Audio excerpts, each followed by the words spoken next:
welcome back, everybody, to another episode of the Junkyard Dawgcast. I'm your host, Jordan Hill. Got another preview episode of the podcast this week. Get ready for Georgia to go to Nashville. Got an 11 a.m. local kick against Vanderbilt. And to help us preview this game, we have Robbie Weinstein from Vandy 247. He's going to give us all the intel on the Commodores this season, getting ready for this big game, a big game for Georgia right before the Bulldogs have their bye week. So, Robbie, how is this Thursday afternoon treating you as we get ready for this game on Saturday morning? Yeah, thanks for having me, Jordan. It's been good. I've been really busy up here, but it's a really beautiful day in Nashville. I honestly haven't checked the weather forecast for Saturday, but it's like 75 and sunny today, and so hopefully really nice conditions for the game this weekend. Fingers crossed, and I can tell you for sure, Robbie, that's better than what we're dealing with in Athens, a little bit of rain. So I'm sure Georgia fans will be very excited to get up there to Nashville. So getting ready for this game, I want to start and take a look at this Vanderbilt team. And you and I have gone back and forth a little bit earlier this week with our questions for each other, which you guys can see on Vandy 247. You can see on Friday on Dawgs 24/7. But tell me what you think of this Vanderbilt team. 2-5, riding a 5-game losing streak. What is your sense of where this Vanderbilt team is going into this big game against Georgia? Yeah, they're a mess for sure. I mean, when coming into the season, they had done a pretty good job over the last 2 or 3 years of changing their roster around. And our former colleague at 24/7, Barton Simmons, is basically in charge of that since he's the director of player personnel or general manager. And so, the feeling was after they were probably a little bit lucky to go 5-7 last year, but maybe it was a 4-8 type of team. And so why would they get worse from that? You would think they'd get a little bit better at least. And that just hasn't been the case. There's been a lot of issues with they're a very undisciplined football team. They make a ton of mistakes and they appear to be poorly coached. So that, certainly the fans are very upset. The players, I think, are getting close to potentially quitting here on the season, to be honest with you. And it's surprising to me because I think talent-wise, they're not the typical Vanderbilt team that you and I or everybody else is kind of used to, like from 2019 or 2020, 2021. They're the tallest and longest team in the SEC. If you go up and count the number of guys who they've got 6'5" or 6'6" on their roster or taller. They've got athletes. They've actually got some speed, and it just hasn't added up to anything good this season. Looking at certain parts of this offense, starting with the offense, what have you seen from quarterback? A.J. Swan, Ken Seals has played a good bit here lately. What has stood out to you about quarterback and what we might see on Saturday? Yeah, A.J. Swan is really talented, and I think he's going to be a very good player. He came into the season, and I thought he had a pretty good camp, but through fall camp and then also spring ball, and even going back to fall camp last year, he does tend to make a lot of risky decisions with the ball. To me, at least to some extent in practice, since he didn't throw a lot of picks last season, I kind of chalked that up to he's taking risks in practice, like this isn't a real game, and maybe push your boundaries a little bit and see what happens. But once he got into the season, just the turnovers have been really constant. A lot of bad decisions on the interceptions. Some of them are bad throws, but most of them are just, why are you throwing that ball, basically? And he even had, I think, a couple fumbles or a fumble that was returned for a touchdown against UNLV on a play that was pretty preventable. So he, has been able to at least come up with a lot of big plays. Their downfield passing game has been pretty good, but he's banged up, and I think a combination of that and also performance issues and trying to send a message that you can't just throw a bunch of pick sixes led to him being benched for Ken Seals, who is a veteran backup. He was Vanderbilt's starter back in 2020, so he hasn't played against Georgia, I don't think, since that game got canceled. And he's like kind of a lower upside, but like higher floor type of guy who makes more, I'd say he makes better decisions with the football, but he doesn't have the arm talent. So, I think it kind of depends on what you're looking for in terms of who you think has been the better player. My personal opinion would be that Vanderbilt kind of needs that upside if they're going to pull upsets in the SEC, with Swan. But for this game, it's going to be Ken Seals, and I think Swan is probably going to take over as the starter again after the bye week. Something that has been worth watching for Vanderbilt this year is how they would replace Ray Davis, who obviously has really hit the ground running in Lexington and had a good season for Kentucky. How have they gone about replacing his production? Who are some of those running backs who have stepped up to the table? Yeah, they have a running back by committee situation. Cedric Alexander is the best of the bunch. He's a true freshman. He really is pretty good, to be honest. Patrick Smith is sort of a speed guy. He's a junior and was a starter coming into the season. I think they just kind of defaulted to experience there. And then Chase Gillespie is a redshirt freshman who is more of a third down back type of guy. I think all three of them are okay players. And Alexander, I think, is going to be a very good player in time. But Vandy has really, really struggled to run block in front of them. And this actually goes back to fall camp. They were really struggling to open holes during fall camp. And I remember I asked Clark Lee at one point after one of the scrimmages where they really couldn't run the ball, how concerned are you about this? And he said he wasn't. I think they were relying on having all their basically 4 out of 5 starters and also their 6th guy back on the O-line from last season. And they felt that as a result of having all that returning experience that they would be pretty good up front, and that just has not been the case at all. And so the production in the run game has been really poor. I think that's more so, though, due to the offensive line play than the running backs. When we talked to Kirby Smart this week and previewed Vanderbilt, something he said right away, very speedy receivers. Who are those guys that have been playmakers at receiver, guys that Georgia fans should be on the lookout for on Saturday? Sure. Will Shepherd is the big one. He's not really a speed guy, although he's not slow. I mean, he had an 85-yard touchdown catch last week against Florida. I think, I'll be interested to see where his draft stock ends up being. Like, I think he could be a day 2 pick, but he's had some drops this season. He also, has had some issues with fumbles over the last couple of years, and there's some question about, kind of his focus level. I would say talent-wise, he was a high school basketball star, and he's really talented and a great red zone target because he has really good body control. So he's going to be probably somewhere like a 3rd or 4th round pick, I think. Then other than him, they've got pretty good depth at that position, actually. It's definitely the best position on their team. Jaden McGowan is a slot receiver who sometimes they'll line up at running back. He runs a 4.35, so he's small. He's like 5'6", but he's very fast. And a couple other guys like Quincy Skinner Jr., who's pretty good with the ball in his hands. And then London Humphreys, who's a true freshman, who was the fastest. He took over for Barryon Brown from Kentucky as the fastest high schooler in the state of Tennessee. He's also 6'3", and so even though he's new to football, if you're 6'3" and are really fast, that's pretty good to be a wide receiver. And so he's been a good deep threat. So those are kind of the main guys. Junior Sherrill is another true freshman who's been pretty good for them. He played for Trent Dilfer at Lipscomb Academy. That's the best high school program in the state of Tennessee. And so they do have some weapons in the passing game at receiver. And so that, I think compared to 2 years ago, it's really not comparable in terms of the weapons that they have on offense. And yet they're 2-5. Yeah, I'd have to imagine that's really frustrating, especially for Vanderbilt fans who, were hoping that they could take a step forward this year. Flipping over to the defense, Robbie, who are the guys that have stood out the most on this Commodores defense? Who are some of the names we may hear quite a bit when we get to Saturday? CJ Taylor would be the big one. He's a hybrid. He plays like their hybrid safety outside linebacker position, and he was their best defensive player last season. And he's taken maybe like a half step back. I don't, the season's not over yet, and we'll see how it ends up going. But he's got good speed for, kind of a linebacker, and he can really run sideline to sideline. I think he's only like 205 pounds, so he is built more like a safety, but he's very physical. And he's a legitimately good player. He had a pick last week against Florida. Actually, they're going to be missing a lot of guys on defense, including Jericky Wright, who's starting safety, who is probably their second best defensive player. He's out with a high ankle sprain. I think kind of they're just taking the L there, honestly, understanding that they're not going to win this game and they need to get him healthy for after the bye week. They only have one healthy outside cornerback, I believe, for this game. Their best starting corner, Martell Height, who's from Rome, Georgia, he is out with an injury.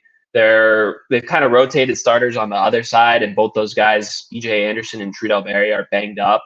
I don't know I think Trudell Berry will play and Anderson probably won't. So they'll have 3 healthy outside corners, or at least 3 available outside corners who have really played in games this season, or maybe even only 2, and one of them is like kind of playing injured. So that's going to be an issue. I mean, Carson Beck is going to get whatever he wants.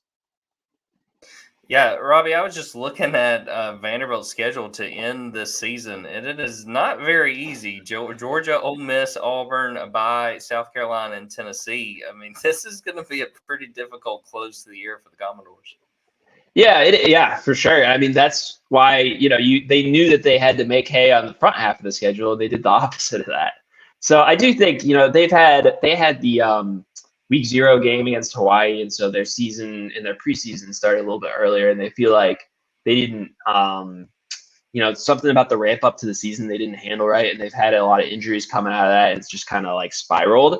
So if they can get healthier coming out of the first bye week, then I think that they could maybe beat Auburn potentially. I mean, if they're at least closer to full strength, and Auburn is pretty up and down. I know they played well against Georgia, but they've had some bad games too. Other than that, South Carolina is not very good, I guess, but it's possible that Vanderbilt finishes 2-10. That would not be stunning at all, and that would really not speak highly to the level of coaching that's going on, honestly, because it's a substantially better roster, even though it's young, than the 2-10 team from 2 years ago. We will take a quick break, come back, and talk a little bit specifically about what we're going to see Saturday, our expectations, and how we see this game playing out.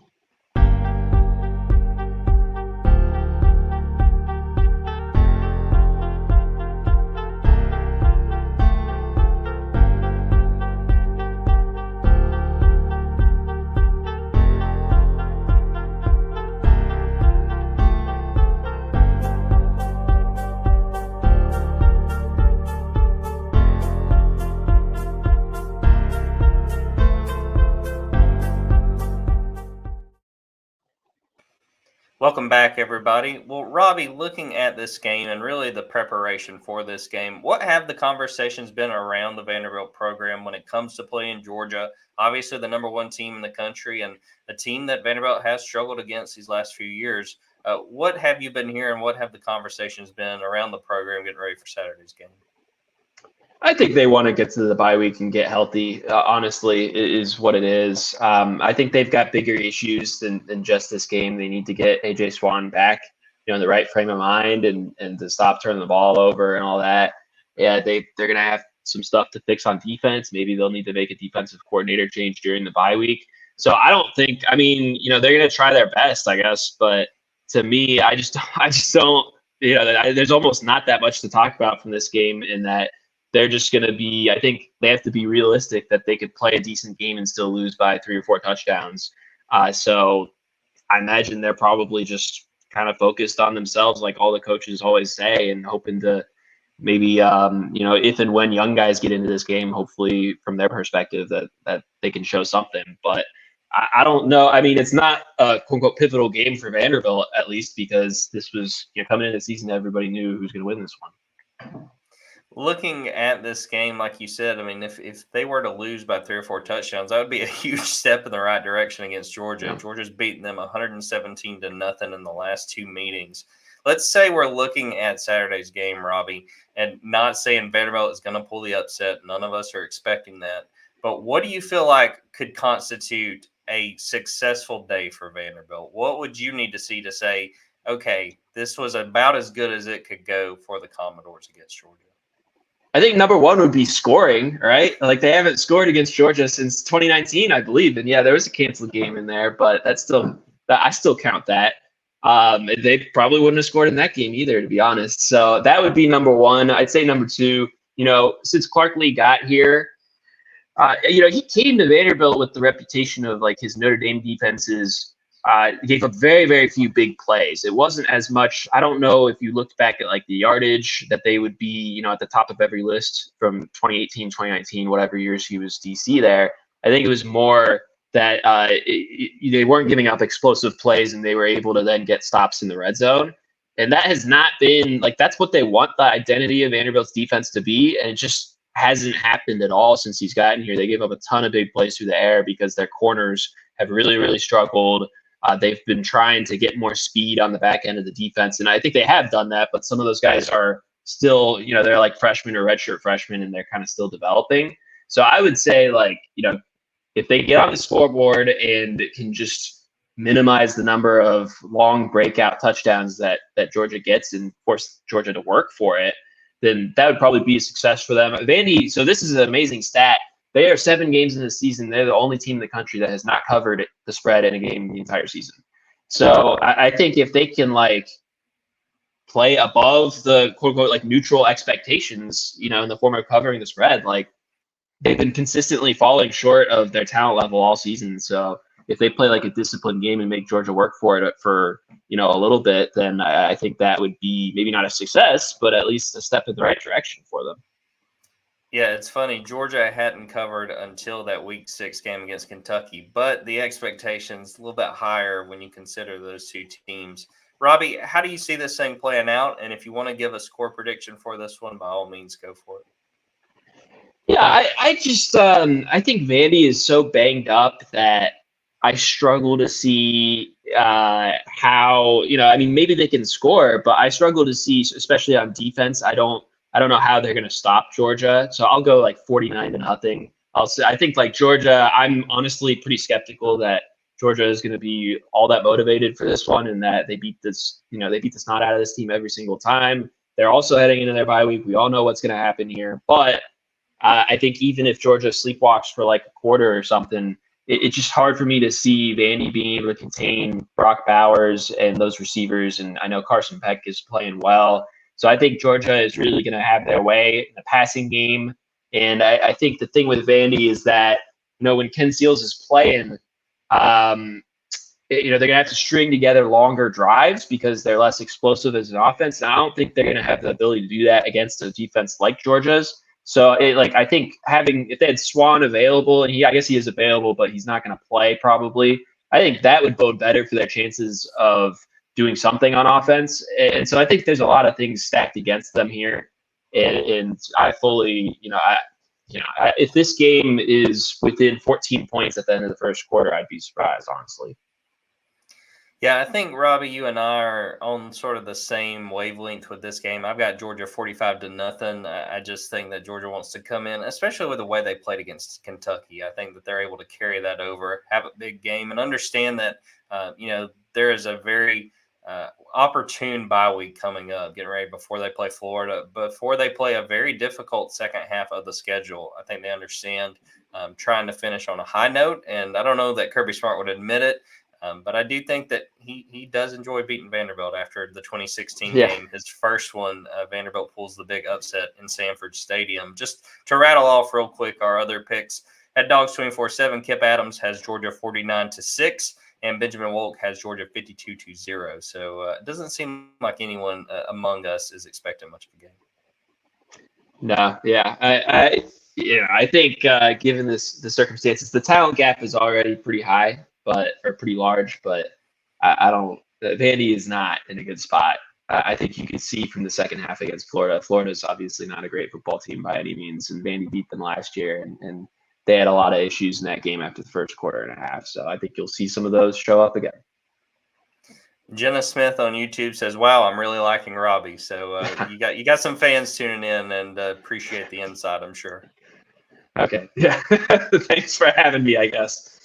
Well, before we get out of here, Robbie, if you want to pass along anything you guys are working on, or anything, or ways folks can follow you before we get to Saturday and they can keep up with your Vanderbilt content.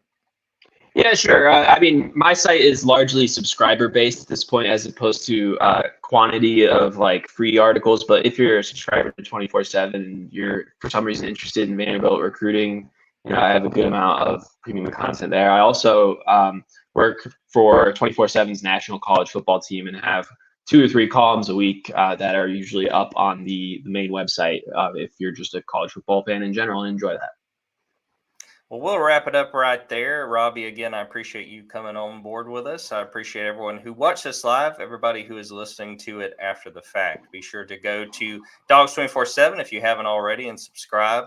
Get all the VIP content there. And also go to our YouTube, Dawgs 24/7. Watch all of Kirby Smart's post-game press conferences, our interviews with players, and the podcasts like this one we did with Robbie. So for Robbie, Weinstein. I am Jordan Hill. Until next time, take care, everybody.